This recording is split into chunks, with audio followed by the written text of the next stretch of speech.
Hello बच्चों, let's see the question. कह रहा है कि which of the following compounds has inductive, mesomeric and hyper conjugative effect.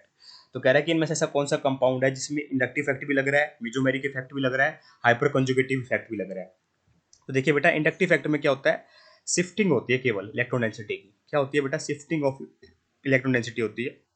कोई मान लीजिए इलेक्ट्रोनेगेटिव आइटम लगा दिया तो ये अपनी तरफ क्या करेगा, इलेक्ट्रॉन डेंसिटी को खींचेगा, जिससे इनके ऊपर पार्शियल पॉजिटिव चार्ज डेवलप हो रहे होंगे इस तरीके से। इसको बोलते हैं बेटा इंडक्टिव इफेक्ट। मेसोमेरिक में क्या होता है बेटा, मेरा डीलोकलाइजेशन होता है किसका? पाई इलेक्ट्रॉन्स का। ध्यान रखना बेटा, डीलोकलाइजेशन ऑफ पाई इलेक्ट्रॉन्स होता है और काफी स्ट्रॉन्ग इफेक्ट है बेटा।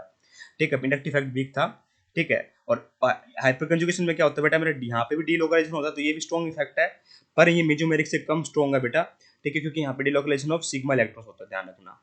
ठीक है, तो आइए ऐसे चेक करें इसमें सभी इफेक्ट लग रहे हैं। तो ये देखिए, फिर बात करूँ मैं CH3Cl की, तो यहाँ केवल हमारा इलेक्ट्रॉन डेंसिटी खींचेगा बेटा, इसके ऊपर पार्शियल पॉजिटिव चार्ज आ सकता है। और पूरी रूप से तो बेटा हमारा इंडक्टिव इफेक्ट नहीं लग रहा, क्योंकि एक ग्रुप और होता है ना इसके साथ में, तो उस पर इफेक्ट पड़ता है बेटा। ठीक है, ये तो इनके बीच इलेक्ट्रोनेगेटिव डिफरेंस आएगा, तो यहाँ पे लग ही नहीं रहा बेटा को। हाइपर कंजुगेशन तो बिल्कुल नहीं लग रहा बेटा, ना इंडक्टिव लग रहा ना मेसोमेरिक लग रहा। इंडक्टिव कह सकते हो पर पूर्ण रूप से नहीं कह सकते बेटा, क्योंकि इंडक्टिव का मतलब ये होता है कि इन दोनों के ऊपर, इनके दोनों के बीच में इलेक्ट्रोनेगेटिव डिफरेंस आने का जो तीसरा ग्रुप होता है उसके ऊपर इफेक्ट पड़ना, जैसे यहाँ पे मैंने आपको दिखाया था। यहाँ देखिए बेटा, डबल बॉन्ड आ जाए बेटा, वहाँ पे हाइपर कंजुगेशन इफेक्ट लगने के चांसेस होते हैं, क्योंकि जहाँ एल्किन होते हैं बेटा उसके नेक्स्ट कार्बन जो हाइड्रोजन होते हैं उनको अल्फा हाइड्रोजन कहते हैं। और ये रिस्पॉन्सिबल होते हैं बेटा मेरे, क्या कि इनका क्या होता है बेटा, डीलोकलाइजेशन होता है इसके एंटी बॉन्डिंग में, पाई स्टार में।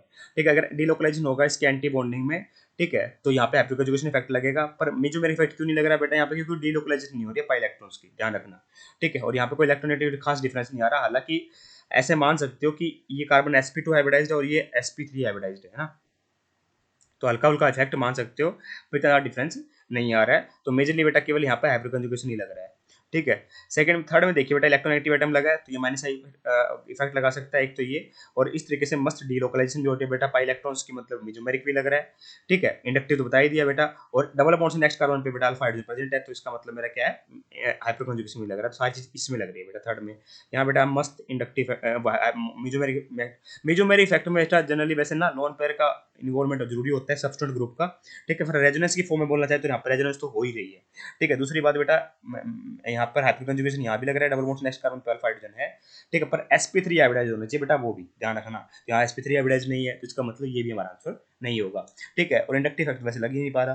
ठीक है, तो option number third perfectly correct है। I hope you understand the answer. Thank you so much.